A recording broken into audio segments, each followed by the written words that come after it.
I have a master's degree in divinity. And I have a doctorate degree in preaching. And I tell anyone who will listen that I have those degrees. You would have every reason to think that I'm an intellectual or a snob. We have to get to lunch, so there's not time to unpack whether I'm a snob. But I'm not an intellectual either. In fact, the only education that matters to me is life experience.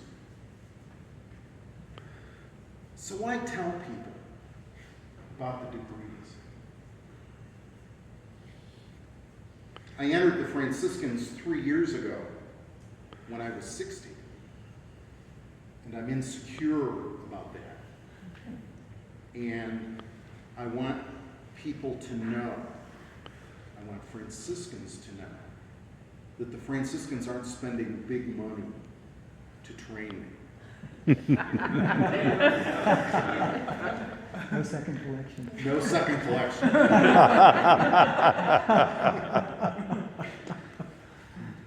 One of my best friends insists that he's never wrong. He's never wrong.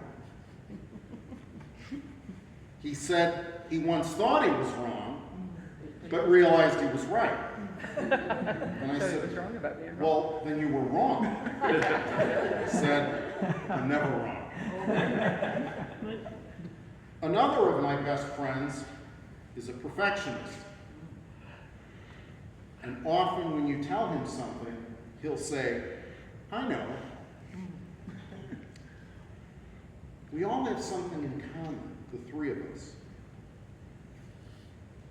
We mask our insecurities.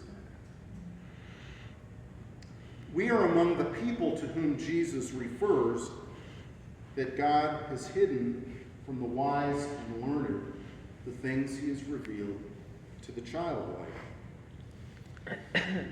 I don't know if God has hidden things from us or if our masks get in the way of what God is trying to reveal to us.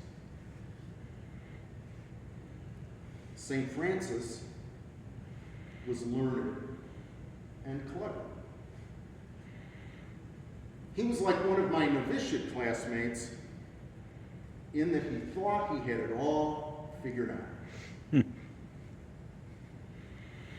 Then God spoke to Francis.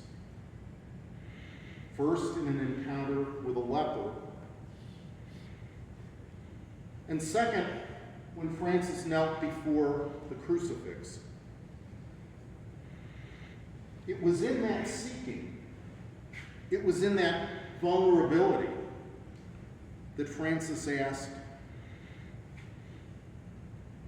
who are you, Lord? And who am I? God revealed to Francis what he was called to do. It took Francis a while to figure out what God meant. Francis could never have heard or have understood what he was called to do when he had things all figured out.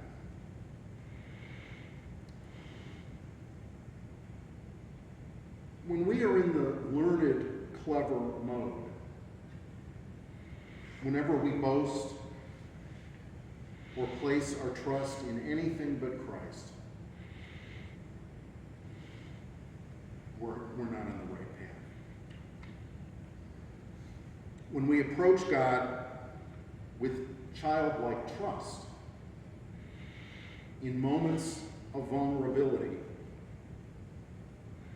God reveals himself and his plan for us. Many of us avoid God when we're feeling vulnerable. But it is in these moments, precisely, that God is trying to be present to us. St. Francis removed his masks, his facades, all that he had figured out,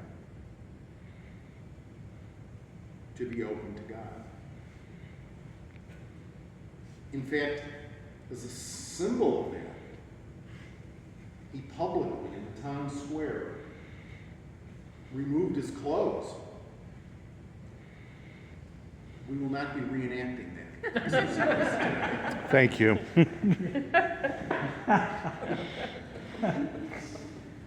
When we remove our masks and step out of the learned, clever mode,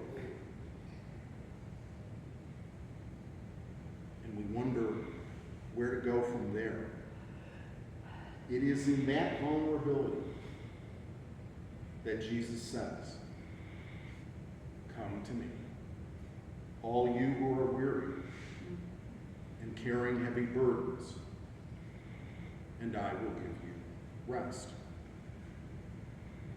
We bring our weariness, our burdens, our broken hearts, our brokenness, and our sinfulness,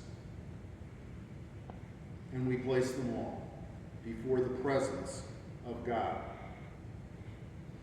in word, in sacrament, and place them before the presence of God within the people of God.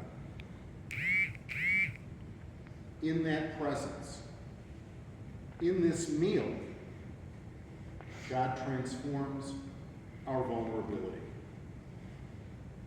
and nourishes us to go out into the world without masks.